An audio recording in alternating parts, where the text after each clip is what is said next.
ఒకసారి షిరిడీకి ఒక చిన్న పిల్లవాడు తన తల్లిదండ్రులతో కలిసి బాబా దర్శనానికి వచ్చాడు. అతను చిన్నవాడే అయినా మనసులో ఒక సందేహం ఉండేది.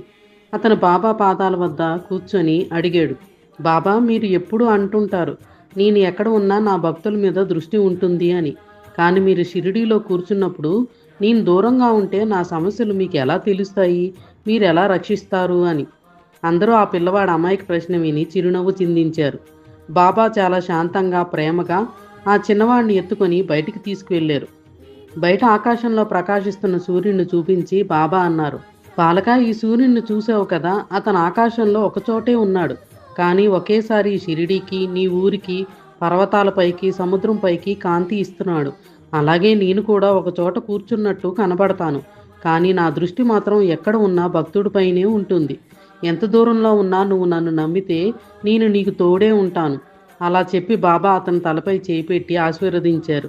ఆ చిన్నవాడి ముఖం ఆనందంతో వెలిగిపోయింది. దైవం ఒక చోట కనపడినా దాని దృష్టి, కరుణ మనల్ని ఎప్పుడూ విడిచిపెట్టదు. మన విశ్వాసంతో పిలిస్తే దేవుడు తప్పక స్పందిస్తాడు.